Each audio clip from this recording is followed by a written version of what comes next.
नमस्कार, बहुत बहुत स्वागत है आपका। आप देख रहे न्यूज रूम लाइव। आपके साथ मैं कुणाल गोस्वामी, मेरे साथ मौजूद मेरी सहयोगी आशा सरमाल। बात होगी आज की उन तमाम बड़ी महत्वपूर्ण खबरों की जो आने वाले वक्त में बड़ी हेडलाइंस में तब्दील होती हुई नजर आएंगी। लेकिन सबसे पहले बात कर रहे हैं देर रात पेश आए यूपी के झांसी में एक दर्दनाक हादसे की, जहां पर अग्निकांड का सीएम योगी ने संज्ञान लिया है। मामले में 12 घंटे के अंदर रिपोर्ट पेश करने के निर्देश दिए गए हैं। तो झांसी के मेडिकल कॉलेज में जहां देर रात जो शिशु वार्ड है, बच्चा वार्ड, उसमें शॉर्ट सर्किट से आग लग गई और उस भीषण आग में कई बच्चों की दर्दनाक मौत हो गई और कई बच्चों को अफरा तफरी में बचाने का प्रयास किया गया। लगातार उनका इलाज जारी है। मामले में राजनीति भी गरमा रही है, लेकिन जो स्वास्थ्य व्यवस्थाएं हैं उन पर सवाल उठ रहा है कि आखिर कब तक इस तरह से लापरवाही का हादसा करीब परिवार करता रहेगा। जहाँ पर घायल नौनिहालों का इलाज लगातार जारी कर दिया गया है। कमिश्नर और डीआईजी मामले की जांच करेंगे और सरकार ने आर्थिक मदद देने की घोषणा कर दी है। राष्ट्रपति द्रौपदी मुर्मू, पीएम मोदी की तरफ से दुख जताया गया है। सपा प्रमुख यहाँ अखिलेश यादव की तरफ से दुख व्यक्त किया गया, लेकिन लगातार सरकार पर निशाना साधने की कोशिश की गई। 10 बच्चों की मौत, 16 बच्चों की हालत नाजुक बनी हुई है। इलाज लगातार जारी है। निको वार्ड के अंदर जिस तरह से बड़ी घटना पेश आई, कई तरह के सवाल उठ रहे हैं। बताते चले कि यहाँ पर जिस तरह से सवाल दागे गए हैं, जिस तरह से आप देखिए विपक्षी दल जो है वो अब हमलावर हो गए हैं।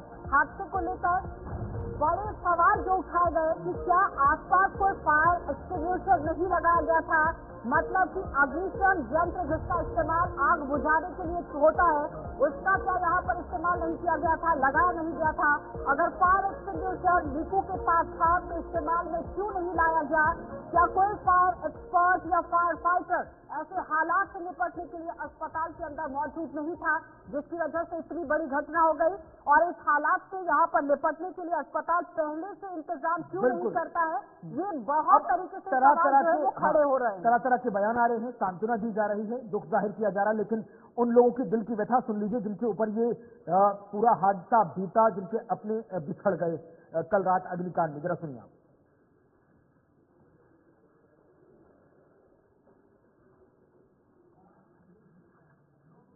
झांसी अग्निकांड में 10 बच्चों की मौत हुई है। राष्ट्रपति द्रौपदी मुर्मू, पीएम नरेंद्र मोदी, उपराष्ट्रपति जगदीप धनखड़, यूपी सीएम योगी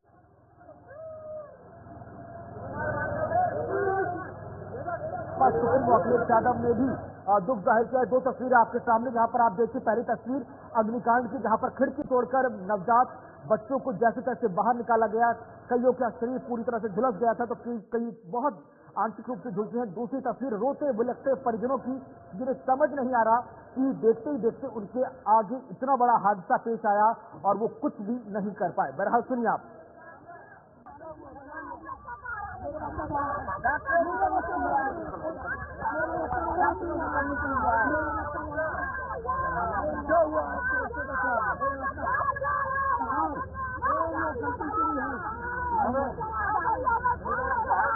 मेरा ही बच्चा था,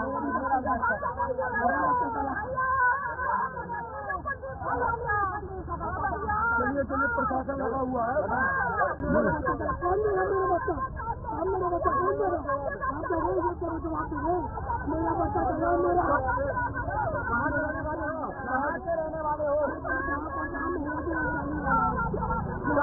कब हुआ था बच्चा?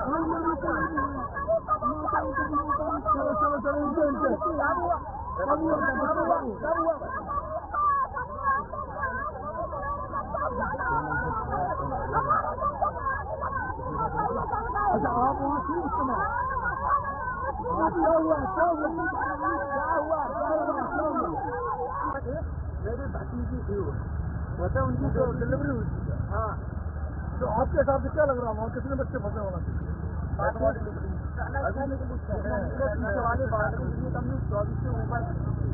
कैसे लगी आग? क्या है? कैसे लगी आग बताइए? आग पहले से लगी हुई थी, लेकिन जब आग जाना बढ़ गई है, जब बाहर पता चला है मुझे। अच्छा, तो वहाँ कितने लोग लगे बचाने के लिए? फायर ब्रिगेड उस टाइम पे 5 मिनट 10 मिनट तक इंतजार करते रहे, लेकिन पहुँच नहीं। रहने वाले हैं आप? अच्छा, क्या समस्या, क्या हुआ वहाँ? मैं वहीं पे था, मेरा ही बच्चा 2 दिन से वहीं पे है। तो जब आग लगी तो मैंने देखा तो उधर जाने का कोई रास्ता नहीं था। आग के बाद में अंदर नहीं जा पाया। कोई भी अंदर नहीं जा पाया, डॉक्टर लोग वगैरह सब बाहर। कितनी बड़ी आग? बहुत आग लगी। कितने बच्चे वहाँ हॉस्पिटल लगभग हो गए कम से कम 50-60 के। हेलो, अच्छा फिर क्या हुआ? उसमें के बाद ये हुआ कि मैंने देखा कि 6 बच्चे बाहर निकले। अच्छा, उसी बच्चे मारे वहाँ से कहा मेरा बच्चा चला। अच्छा, ये मेरा बच्चा चला। मेरा बच्चा चलाएगा पहले तो वो फोटो जाली फोटो जो निकला जंगल वगैरह ये तो तोड़ा, उसके बाद में घुस के निकाल के जो आया हाथ में वो लेके चले गए। हमारा बच्चा नहीं मिल रहा है। जो वहाँ पे मौके पे जो स्टाफ उपस्थित था मेडिकल कॉलेज के NICU में जो स्टाफ उपस्थित था उसके द्वारा जो प्रथम दृष्टया तथ्य आए हैं उसमें लगभग 10:30 से 10:45 के बीच में जो NICU है उसमें 2 चरण में NICU है, एक बाहर की यूनिट और एक अंदर की यूनिट। जो कम क्रिटिकल होते हैं वो बाहर की तरफ रहते हैं, जो ज़्यादा क्रिटिकल होते हैं वो अंदर की तरफ रहते हैं। तो जो अंदर की यूनिट है उसमें संभवतः शॉर्ट सर्किट से आग लगी और उसके बाद जो बाहर की तरफ बच्चे थे वो लगभग सभी बचा लिए गए हैं और अंदर के जो बच्चे थे उसमें से भी काफ़ी बच गए हैं। प्रथम दृष्टया अभी 10 बच्चों के मतलब फायर होने की सूचना प्राप्त हो रही है और बाकी बचाव कार्य जारी है और पूरा समय रहते जो टीम थी वो लोग पहुंच गई थी, आग की और रेस्क्यू की टीम, और उनके द्वारा सभी लोगों को बचा, काफ़ी बच्चों को बचा। अभी उसका वो चल रहा है उपचार सभी का। जो गंभीर रूप से घायल है उसकी अभी हम लोग पिक्चर कर रहे हैं, कितने हैं उसकी सब सूची बना। आग लगने के प्रथम दृष्टया कारण जो वहाँ पे स्टाफ ऑन ड्यूटी था उसके द्वारा यही बताया गया कि शॉर्ट सर्किट स्पार्क हुई अंदर वाली यूनिट में प्रथम दृष्टया। इसके लिए एक जांच कमेटी कमिश्नर सर और DIG सर के उसमें बना दी गई है जिसके संबंध में माननीय मुख्यमंत्री जी द्वारा रिपोर्ट मांगी के साथ खड़ी है। हम इनके दुख में बहुत ही वास्तव में हृदय से दुखी हैं और उच्च स्तरीय जांच की रिपोर्ट जैसे ही आएगी हम ये लापरवाही किस स्तर पाई गई तो कड़ी कार्रवाई करेंगे।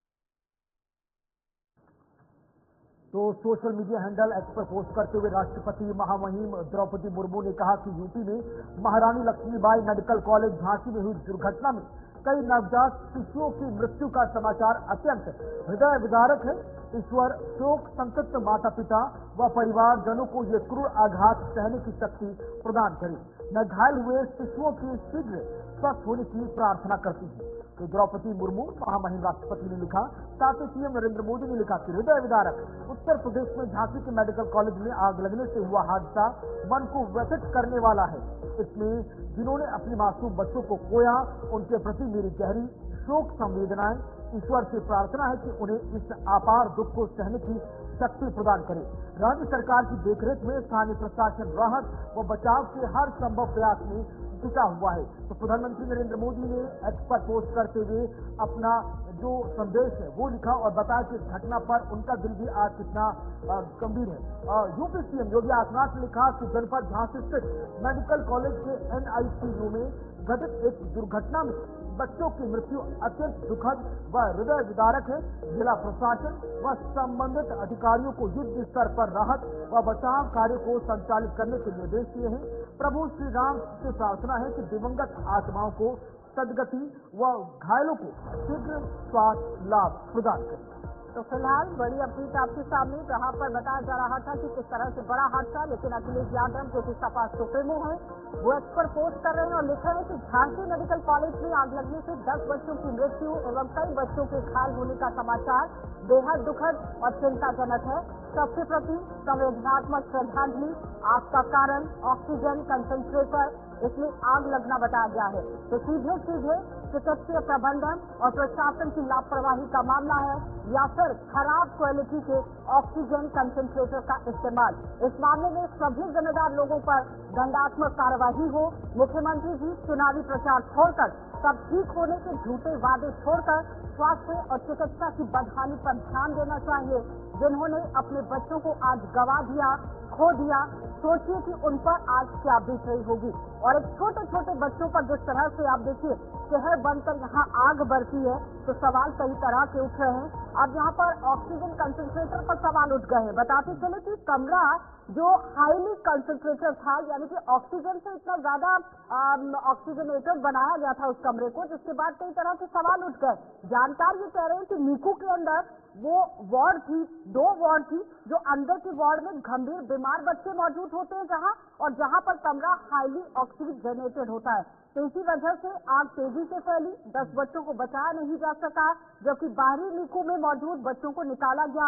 अस्पताल में अफरा तफरी की स्थिति हो गई और साथ ही हादसा आप देखिए देर रात का ये बताया गया। लेकिन अब ऑक्सीजन कंसंट्रेटर पर सवाल उठ गया है। ना सिर्फ यूपी, आपने कई राज्यों में ऐसी घटनाएं देखी होंगी जहां पर ऐसे हादसे पेश आते हैं, तब पता चलता है कि फायर एग्जीक्यूशनर एक्सपायर हो चुका था, पर्याप्त व्यवस्थाएं नहीं थी और अब दंडात्मक ऐसी कार्रवाई होगी। यानी कुल मिलाकर जब हादसा हो जाता है तब आपको पता चलता है कि आपने हर तरह के बचाव की व्यवस्थाओं में कितनी हद तक लापरवाही बरती है। राजवीर सिंह उत्तर प्रदेश से ब्यूरो चीफ हमारे साथ जुड़ गए हैं। राजवीर जी, सवाल उठ रहा है कि ऑक्सीजन कंसंट्रेटर की तरफ जिस तरह से काम किया गया था उसकी वजह से ये बड़ा हादसा हो गया, क्योंकि जो भी सामान लगाया गया था वो सही नहीं दिख रहा है और जिसका काम होना चाहिए था सही समय पर उसका भी इस्तेमाल नहीं हुआ है। अलार्म नहीं बजा, अगर अलार्म बचा होता तो इतनी बड़ी घटना पेश नहीं आती। क्या कुछ कार्रवाई किस तरह से अपडेट है, बताइए जरा। तो ऐसा देखिए, बेहद दुर्भाग्यपूर्ण है कि 10 नवजात बच्चों की जान जाने के बाद सरकार को ये ख्याल आया है कि हादसा किस कदर हुआ और किस तरह किस लिए हुआ है। लेकिन आप देखिए तो कमोबेश यही स्थिति झांसी मेडिकल कॉलेज में जो हादसा हुआ तो ये बात निकल के सामने आए, यही स्थिति बहुत सारे हॉस्पिटल्स की है, बहुत सारे जो मेडिकल कॉलेज हैं उनकी स्थितियां हैं। हालांकि 10 नवजात जो जिनकी डेथ हुई है, जलकर जिनकी मौत हुई है, वो बेहद अफसोसजनक है और मुख्यमंत्री योगी आदित्यनाथ ने भी इसमें दुख व्यक्त किया है। उत्तर प्रदेश के उप मुख्यमंत्री डिप्टी सीएम ब्रजेश पाठक घटनास्थल पर पहुंचे हैं, उन्होंने मौके का मुआयना किया है और ताजा अपडेट ये कि 12 घंटे के अंदर जांच रिपोर्ट वहां के स्थानीय कमिश्नर और डीआईजी को ये निर्देशित किया गया है कि 12 घंटे के अंदर इस पूरी घटना की रिपोर्ट देखिए आखिर ये घटना कैसे हुई और कौन है। राजनीति भी जमकर हो रही है राजनीति। अगर देखा जाए तो अखिलेश यादव वही सवाल करते हुए नजर आए जो आज से 3-4 साल पहले हमने देखा था कि यूपी के गोरखपुर के भी मेडिकल कॉलेज में ऐसा ही हादसा हुआ था। तब जो ऑक्सीजन पाइपलाइन में लीकेज की वजह से तब शिशुओं की नवजात मौत हुई थी, तब भी यही सवाल थे, ऐसी ही कार्रवाइयां थी। अब भी जस्टिस तक वही स्थिति है। बिल्कुल, देखिए अखिलेश यादव ने सरकार पर तंज किया है, सीधे मुख्यमंत्री पर तंज किया है। कुणाल की जब चुनाव से फुर्सत मिले उन्होंने सीधे मुख्यमंत्री के चुनाव में जो प्रचार प्रसार को लेकर वो बाहर हैं या बाहर के स्टेट में जो चुनाव प्रचार किए जा रहे हैं उनसे सीधे तंज कसा है। लेकिन ये बिल्कुल सही बात है, आपने बिल्कुल सही बात कही कि गोरखपुर का हादसा भी इससे पहले जो हुआ था उसमें भी तमाम कमियां नजर आई थी और उसमें भी जांच के बाद ये हुआ था कि इस तरह की कमियां आगे से नहीं होगी, इस तरह की घटनाएं आगे से नहीं होंगी। उस हादसे को मद्देनजर रखते हुए संज्ञान लिया गया था और उस पर काम करने की कोशिश की गई थी जब 2024-25 का बजट सामने आया था, जिसमें 27,086 करोड़ रुपए का बजट आवंटित किया गया था और कहा गया था कि स्वास्थ्य उपकेंद्र जो बनाए जाएंगे उस पर ध्यान दिया जाएगा, उपकरण जो लिए जाएंगे उस पर ध्यान दिया जाएगा। तो क्या अभी तक जमीनी सतह तक ये लाभ नहीं पहुंच पाया है, ये सवाल बन रहा है। देखिए बिल्कुल नहीं पहुंच पाया है और अगर आप देखेंगे तो इस घटना की जो जिम्मेदारी है, मूल जिम्मेदारी है वो जो हॉस्पिटल प्रशासन है, जो अधिकारी हैं उनकी है। तमाम हॉस्पिटल्स में आप जाएंगे जो फायर के मानक होते हैं वो पूरे नहीं है। वो चाहे आज चूंकि ये घटना देर रात की है, झांसी मेडिकल कॉलेज की है और जब जो 10 बच्चे चले गए हैं ऐसा जाहिर सी बात है वो वापस नहीं आएंगे। उसमें चाहे विपक्ष राजनीति कर रहा हो या सत्ता पक्ष की तरफ से तमाम आगे ऐसी घटना ना हो इसके लिए कहा जा रहा है।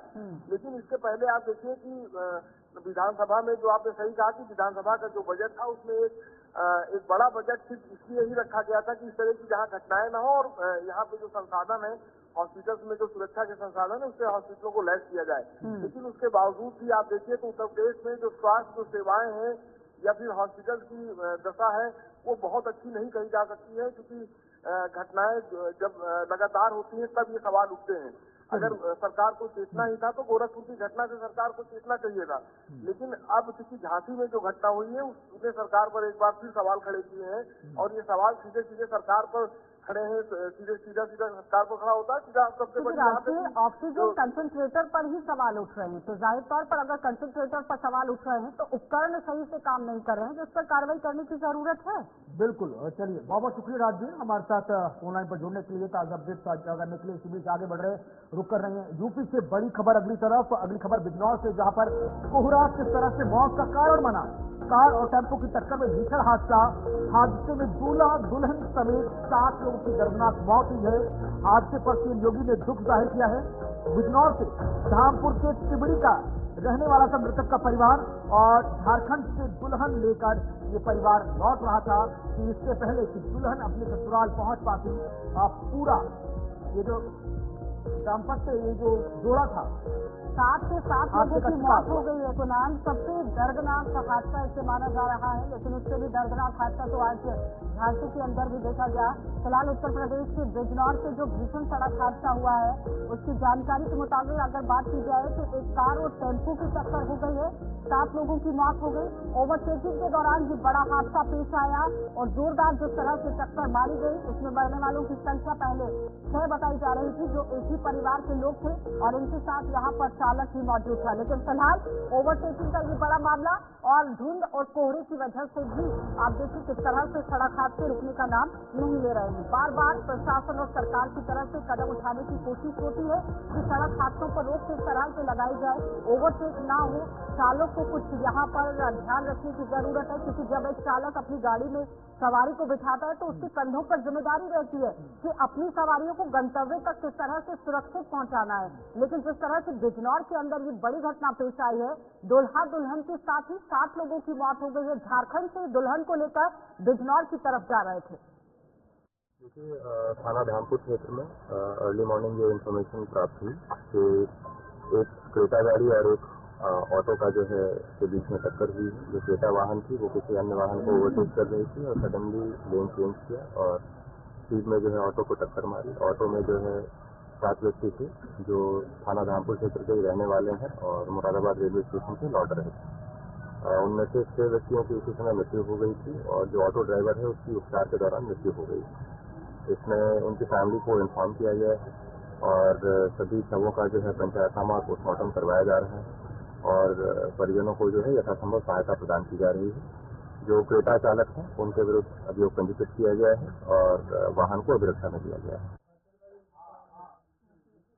का पेश आया और बड़ा सवाल आशा को ये बनता नजर आया था कि अभी तो सर्दी का आगाज हो रहा है और कोहरा अभी धीरे धीरे आने वाली स्थितियों और भी ऐसी स्थितियों को उत्पन्न कर सकता है। हो सकता है इसका कारण, लेकिन फिलहाल जिस तरह से साफ तौर पर बता दिया गया कि टक्कर होने की वजह से ये हादसा पेश आया है, ओवरटेकिंग हुई और इसके बाद ये बड़ा हादसा पेश आ गया। और ताजा अपडेट करने के लिए हमारे साथ बिजनौर से सीधे लाइव हमारे संवाददाता जुड़ रही हैं, सीधे मोहम्मद रहमान। मोहम्मद, ताजा जानकारी साझा कीजिए। जिस तरह से कोहरा हादसे का कारण बना है, शादी करके पूरा परिवार लौट रहा था अपने घर और लेकिन इसी दौरान यह हादसा हुआ। अगर बात की जाए तो इस टाइम जो सर्दी शुरू हो चुकी है और जो है कोहरे में भी अपनी तरफ तक होती है, वही जो है आज सुबह 4 बजे के लगभग का यह हादसा बताया जा रहा है, जहाँ पर जो है खाना खाना रहने वाली साल रात से तक सारी झारखंड और उसी को समापन करने के बाद जो है वे ट्रेन द्वारा मुरादाबाद पहुंचे और मुरादाबाद से ऑटो करने के बाद जो वो धामपुर आ रहे थे।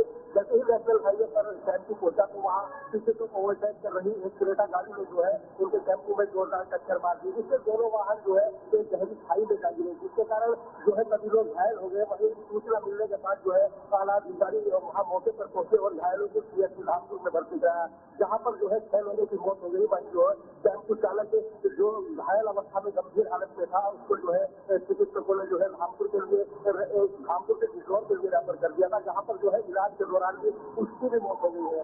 वहीं उत्तर प्रदेश के मुख्यमंत्री योगी आदित्यनाथ ने भी मामले का संज्ञान लिया और ट्विटर ऐप पर उन्होंने सभी का इलाज करने की बात की और वहीं तो क्रेटा गाड़ी रहमान, इस सवाल का जवाब दीजिए। भारत में हर रोज 1263 सड़क हादसे हो रहे हैं और प्रतिवर्ष अगर ये आंकड़ा देखा जाए तो लगातार बढ़ता चला जा रहा है। संख्या 4 लाख के पार चली जा रही है।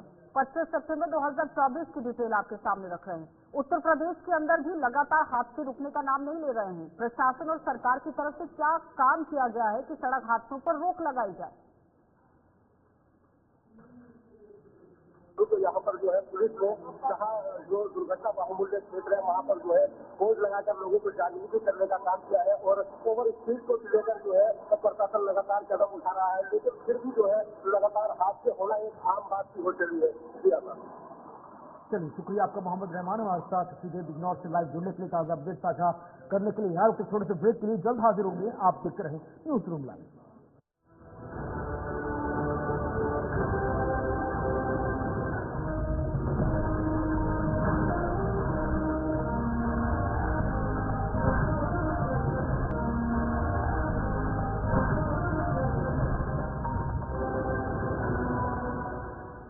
स्वागत है आपका ब्रेक के बाद। सीधे रुक कर रहे हैं चंडीगढ़ की तरफ, जहां पर पंजाब के मुख्यमंत्री भगवंत मान इस वक्त एक कार्यक्रम को संबोधित कर रहे हैं। यार मेरे बापू ਨੂੰ एमएलए नहीं जानता ਜਾਂ ਮੰਤਰੀ नहीं जानता, ਉਹ ਦੂਜਾ ਮੇਰੀ ਥਾਂ ਤੇ ਨੌਕਰੀ ਲੈ ਗਿਆ ਕਿਉਂਕਿ ਉਹਦਾ ਜਿਹੜਾ ਬਾਪੂ ਹੈ ਜਾਂ ਚਾਚਾ ਹੈ ਉਹਦਾ ਕੋਈ ਰਿਸ਼ਤੇਦਾਰ ਹੈ ਉਹ ਕਿਸੇ ਮੰਤਰੀ ਨੂੰ ਜਾਣਦਾ। ਸੋ ਬਿਲਕੁਲ ਜਿਸ ਤਰ੍ਹਾਂ ਕਿਹਾ ਕੁਝ ਐਕਸਪੀਰੀਅੰਸ ਸ਼ੇਅਰ ਕਰਦੇ हैं कि नीट एंड क्लीन भर्ती हुई है। ਹੁਣ मैं ਤੁਹਾਡੇ ਤੋਂ ਵੀ नीट एंड क्लीन ड्यूटी की उम्मीद करूंगा, क्योंकि ਜਦੋਂ ਅਸੀਂ ਤੁਹਾਨੂੰ ਇੱਥੋਂ बिना कोई सिफारिश या बिना पैसे ले भेज रहे हैं तो जो तुम अपने काम से जाओगे उत्थे भी बिना किसी सिफारिश या बिना किसी पैसे ले काम करना तुम, तो मैं उम्मीद रखूंगा तो। अज 16 नवंबर है, अज शहीद करतार सिंह सराभा जी का शहीदी दिन है। 19 साल की उम्र शहीदी दी थी। उस वेले उस जमाने बर्कले यूनिवर्सिटी कैलिफोर्निया पायलट का कोर्स करने गए थे।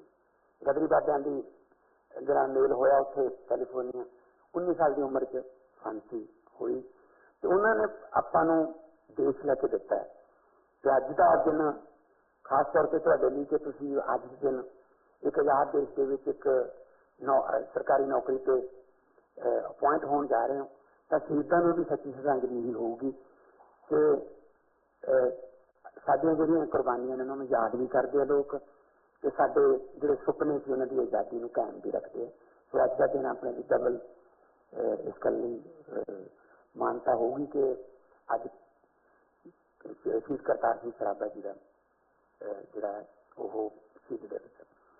बाकी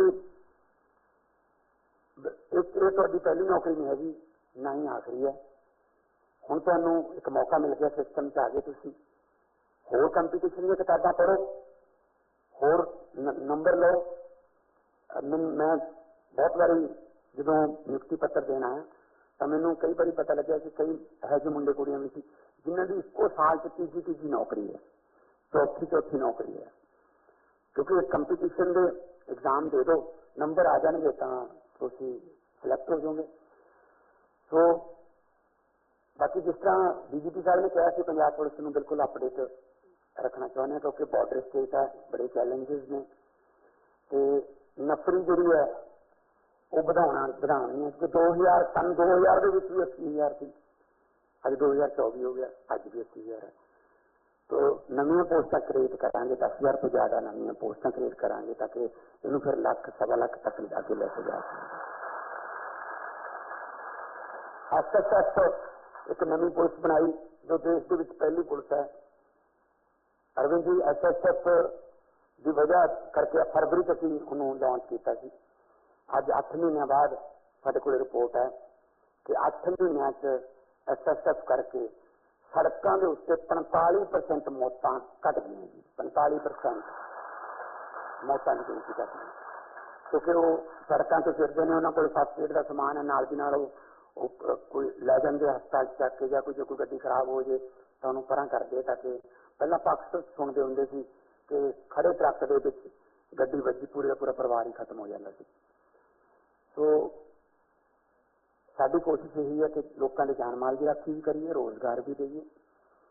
और एक मेरी हुण बेनती है कि जो भी कोशिश साडी यही होगी कि तुहाडे घरां दे नेड़े तेड़ी जिहड़े कुड़ियां ने उन्हां दे पेके या सहुरिਆਂ ਦੇ नेड़े तेड़ी उन्हां ਦੀਆਂ ड्यूटियां लगन पर जे इधर उधर थोड़ा जिहा ड्यूटी लग गई भी पदवी वाली यार की थोड़ा जिहा लेट कर लियो हजे भी पदवी करा दी घर के नेड़े चल गई है ना कोई गल नहीं ड्यूटी इज ड्यूटी मैनूं तुहाडे ते बहुत माण है और फ्यूचर दे विच तुसीं वड्डे तरक्कियां भी करनियां कि होर तो मैं तो यही कहूँगा कि अपना अपने अंदर अपना पछाणो जिहड़ा बंदा तुहाडे कोल काम लैण आऊगा वो पहले गुरुद्वारा साहब या मंदिर जाके आऊगा अरदास ही करके आऊगा कोई चंगा रब दा बंदा बैठा हो कुर्सी ते मेरा काम हो गया तो जे तुसीं उहनूं झिड़क के मोड़ता कि बाबा रोज ही मुँह चक्की आना तो तेरा काम नहीं हो सकता तो समझ लो रब की दुआ। तो चंडीगढ़ में नवनियुक्त वितरण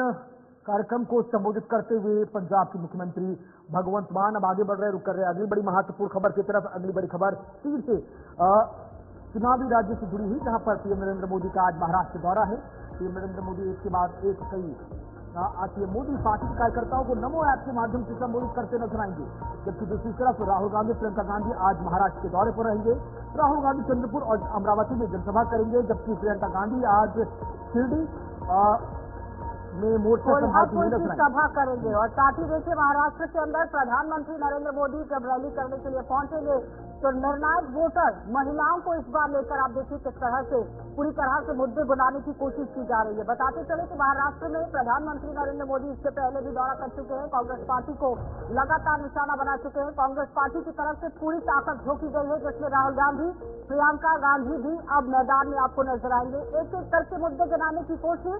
लेकिन फिलहाल 2019, 2014, 2024 की अगर बात की जाए तो जिस तरह से महिलाओं की भागीदारी बढ़ रही है, प्रधानमंत्री भी ये कह रहे हैं कि पहले जब भी जनसभा का संबोधन होता था तो वहां पर 90% से पुरुष मिलते थे, लेकिन आज आप देखिए महिला वोटर्स अपने घरों से बाहर निकल रही है। तो ज्यादातर पर देखिए आधी आबादी महिलाओं की है और महिलाएं अगर बढ़ चढ़कर भाग ले रही हैं तो फिर किस तरह के समीकरण चुनावों के दौरान बनेंगे।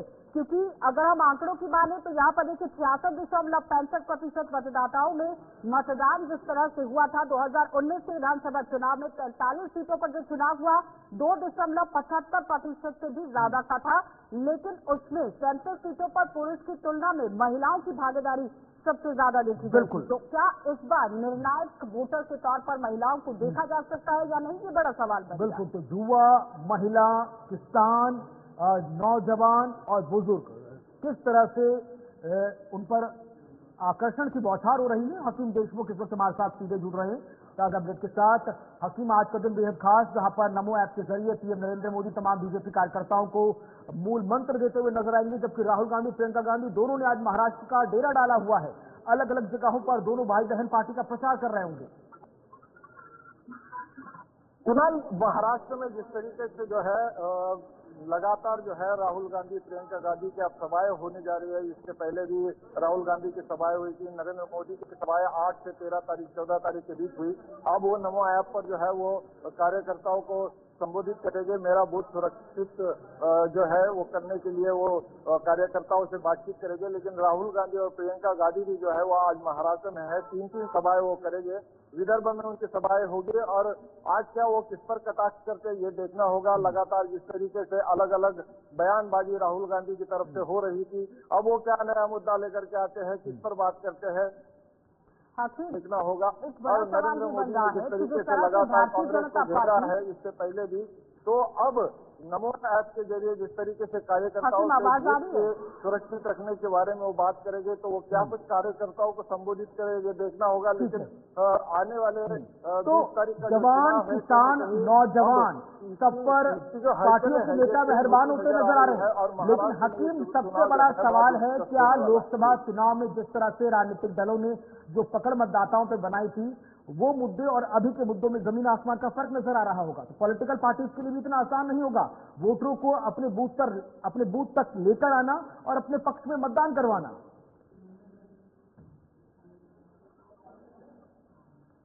हकीम, आवाज आ रही है आप तक? चलिए, आवाज नहीं पहुंच पा रही हकीम तक। फिलहाल बहुत बहुत शुक्रिया हकीम, हमारे साथ सीधे महाराष्ट्र से जुड़ने के लिए, ताजा अपडेट साझा करने के लिए। तो इस वक्त की बड़ी महत्वपूर्ण खबर, जहां पर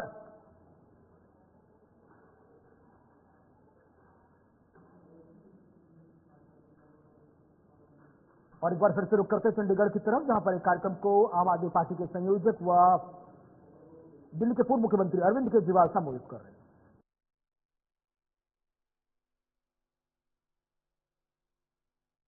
लोगों की आज पुलिस फोर्स में भर्ती हो रही है, वो बहुत खुश हैं। उनके भी विचार भी हम लोगों ने सुने। आप सब लोगों को मैं दिल से बधाइयां देना चाहता हूं, जिन्होंने जो लोग आज, कुछ लोगों को अभी हमने नियुक्ति पत्र दिए, बाकी लोगों को इसके बाद नियुक्ति पत्र मिल जाएंगे। तो जो लोग आज पंजाब फोर्स में भर्ती हो रहे हैं, आप सब लोगों को मैं दिल से बहुत बहुत बधाई देना चाहता हूं।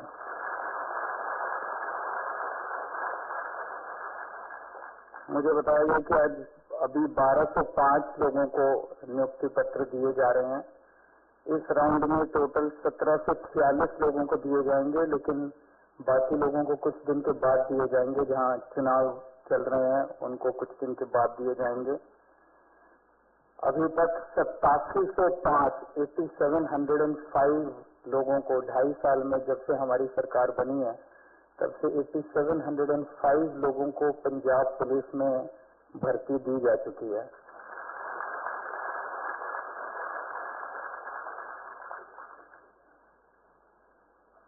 मैं हमारी सरकार है पंजाब में इसलिए नहीं कह रहा, लेकिन ये सच है कि पंजाब पुलिस देश की सबसे डिसिप्लिन्ड, सबसे स्ट्रिक्ट और सबसे सेलिब्रेटेड पुलिस फोर्स है।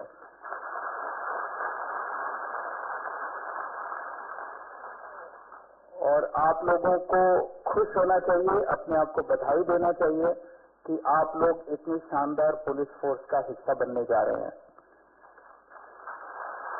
आने वाले समय में आपको अपने कामों से, अपने चरित्र से, अपने कंडक्ट से, अपनी बॉडी लैंग्वेज से, अपने शब्दों से, जब समाज में आप जाएंगे, काम करेंगे, तो आप लोगों को पंजाब पुलिस का जो रुतबा है और पंजाब पुलिस की जो इज्जत है दुनिया भर में, देश भर में, उसको और 4 चांद लगाने हैं। कभी भी ऐसा काम मत कर देना कि पंजाब पुलिस की साख को थोड़ी सी भी आंच आए। आप लोगों को अच्छे काम से, ईमानदारी से काम करना है, ताकि पंजाब पुलिस की साख और 4 गुना बढ़े आपके ज्वाइन करने से। मैंने अभी कुछ लोगों के वो भी सुने जो उन्होंने बयान दिए। मुझे बेहद खुशी है कि जब से आम आदमी पार्टी की सरकार बनी है 2.5 साल में 48,000 लोगों को सरकारी नौकरियां मिल चुकी है अलग अलग महकमों में, लेकिन किसी को भी एक नए पैसे की रिश्वत नहीं देनी पड़ी, किसी को भी सिफारिश नहीं करनी पड़ी। मेरे को याद है 2022 में जब हम चुनाव लड़े थे, उसके जस्ट पहले एक स्कैंडल हुआ था, बड़ा शोर मचा था कि फलाने फलाने मंत्री के फलाने रिश्तेदार को सिफारिश से नौकरी मिल गई। हमारी पूरी 2.5 साल के अंदर आप ये नहीं कह सकते कि फलाना आदमी है जो कि फलाने मंत्री का या अफसर का रिश्तेदार थे, इस वजह से उसको नौकरी मिल गई। मैं ये नहीं कह रहा कि मंत्रियों के और उनके लोग अगर कोई काबिल है और इस प्रोसेस से निकल सकता है तो निकले, लेकिन किसी को भी सिफारिश से और रिश्वत से एक भी आदमी को नौकरी नहीं मिली है। इस बात का हम लोगों को फक्र है। और यही एक सपना लेकर हम लोग आए थे। हमारे आने के पहले 2022 के पहले हम सुना करते थे कि बिना सिफारिश के और बिना रिश्वत के नौकरी मिलना इम्पॉसिबल है। और इसी वजह से आम लड़के लड़कियां, उनके पास कोई चारा नहीं रह जाता था। अपनी जमीनें बेच के लाखों रुपए इकट्ठे करके आईलेट्स के पेपर दे के, कभी कोई कनाडा जा रहा है, कोई इधर जा रहा है, कोई उधर जा रहा है, उन लोगों को देश छोड़ के जाना पड़ता था। अब आपको देश छोड़ के, इसलिए देश छोड़ के जाने की जरूरत नहीं है कि आपको अवसर नहीं मिल रहे।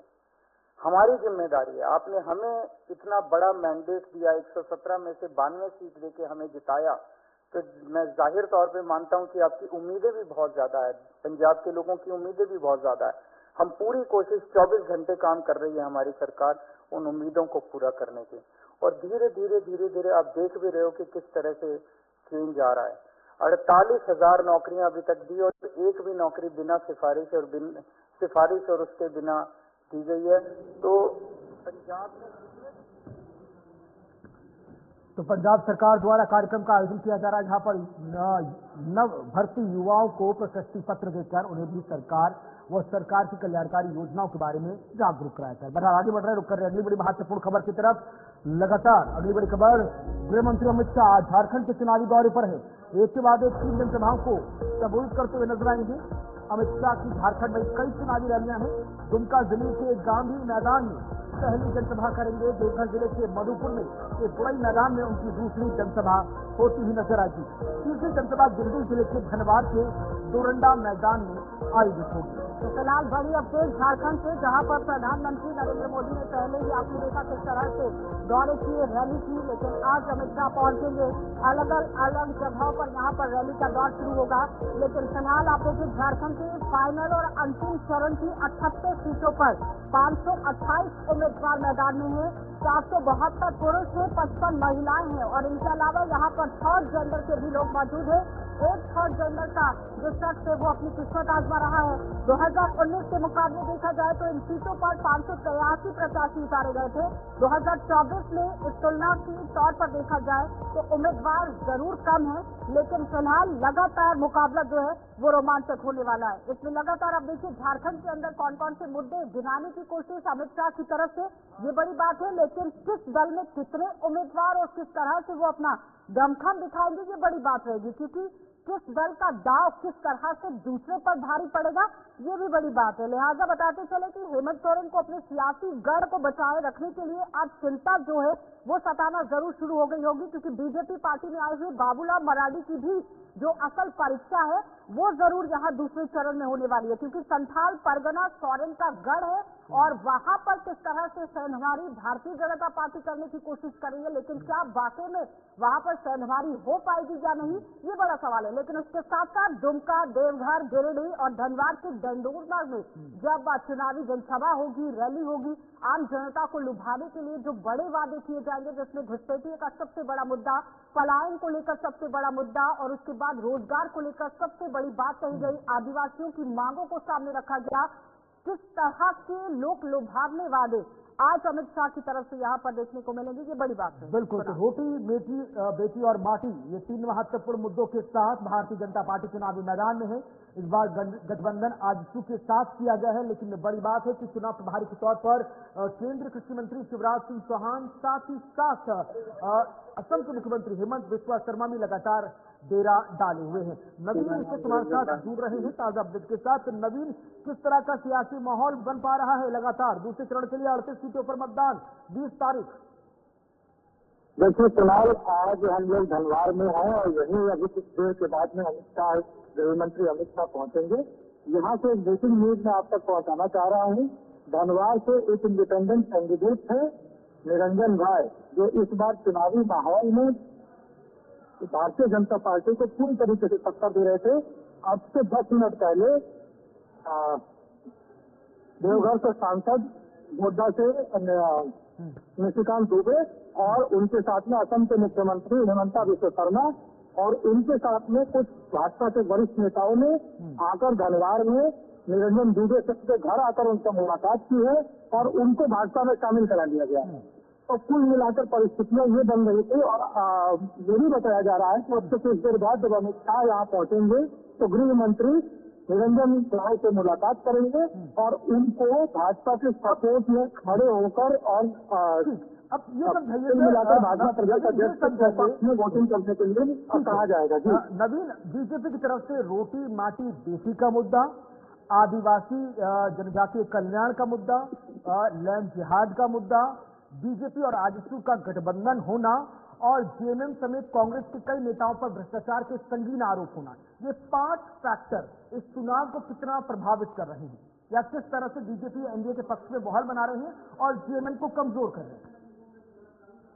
देखिए कुणाल, सबसे बड़ी बात है कि मैं हमेशा से बोलता आया हूं कि झारखंड की परिस्थितियां थोड़ी सी विधानसभा चुनाव में विपरीत है।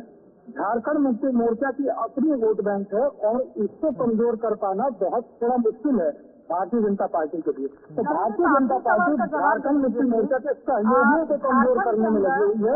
आसान तो नजर नहीं आ रही है, लेकिन दूसरे चरण में किन किन लोगों की अग्नि परीक्षा आप मानते हैं? देखिए, अग्नि परीक्षा के नाम पर कुछ बड़े चेहरे हैं, जिसमें एक नाम जिस सीट पर अभी हम लोग खड़े हैं, बाबूलाल मरांडी के लिए अग्नि परीक्षा थी, जो निरंजन राय के भाजपा में शामिल होने से कहीं न कहीं उनके रास्ते क्लियर होते हुए नजर आ रहे हैं। दूसरा सीता सोरेन के लिए अग्नि परीक्षा का मामला है, जो इस समय भाजपा में शामिल हुई है जेएमएम छोड़कर। उसके बाद में भाजपा छोड़कर जेएमएम में शामिल हुई लुईस मरांडी के लिए अग्नि परीक्षा का मामला है। ये कुछ बड़े नाम हैं ऐसे जो पूर्व मंत्री भी रहे हैं सभी लोग, अब इस समय अपना दल बदल करके दूसरी पार्टियों में शामिल हुए हैं और उनको बहुत धन्यवाद नवीन जुड़ने के लिए। तो फिलहाल झारखंड के अंदर क्या कुछ समीकरण बन रहे हैं और किस तरह की अग्नि परीक्षा है, उसी को लेकर पूरी जानकारी दे रहे थे। रुकेंगे छोटे से ब्रेक के लिए, जल्द वापस लौटेंगे, आप बने रहिए हमारे।